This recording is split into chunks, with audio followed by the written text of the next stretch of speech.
Байқоңыр ғарыш айлағының маңындағы аумақтық экологиялық жағдайы қалыпты. Атап айтқанда Байқоңыр қаласы, Төретам және Ақай кентінің ауа мен топырақтан гептил мен амил сияқты зымыран отынының белгілері табылған жоқ. Бұл туралы бүгін Астанада қоршаған ортаны қорғау министрі Нұрлан Қаппаровтың төрағалығымен өткен Байқоңыр кешені бойынша Ресей Қазақстан үкіметаралық комиссиясының жанынан құрылған жұмыс тобының отырысында айтылды. Бүгінгі алғашқы отырысын өткізген жұмыс тобы үкімет басшысының тапсырмасымен Протон М зымыран тасығышының құлауына байланысты оның қоршаған ортаға залалын зерттеу мақсатында құрылғаны белгілі. Құрамына денсаулық сақтау, төтенше жағдайлар, әділет, ішкі істер және тағы басқа жауапты министрлік өкілдері кірген комиссия Протон құлаған 140 гектар аумақта жан-жақты зерттеу жұмыстарын жүргізді.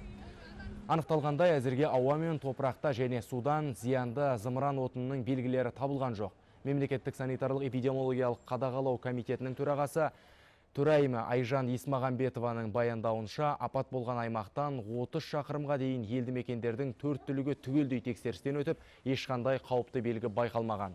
Сондай-ақ жергілікті халықтан да денсаулықтарының нашарлауына қатысты ешбір шағым түспеген. Жұмыс тобының алдын ала кешенді қорытындысы 17 шілде күні белгілі болады. Осындай жұмысты жасау үшін бекітілген регламент бар. Ол регламентті біздің Қазкосмос пен қоршаған ортаны қорғау министрлігі бекіткен. Ресейдің мамандары осы регламентпен жұмыс істеп жатыр.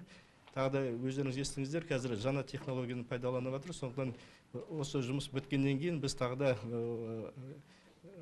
керекті сараптама өткізіп, осы жұмыстың нәтижесі қандай болғанын әрине сіздерге бәрін айтып береміз. Алғашқы нәтиже жерге, ауаға, суға біздің Қазақстанның азаматтарына ешқандай зияндық келген жоқ.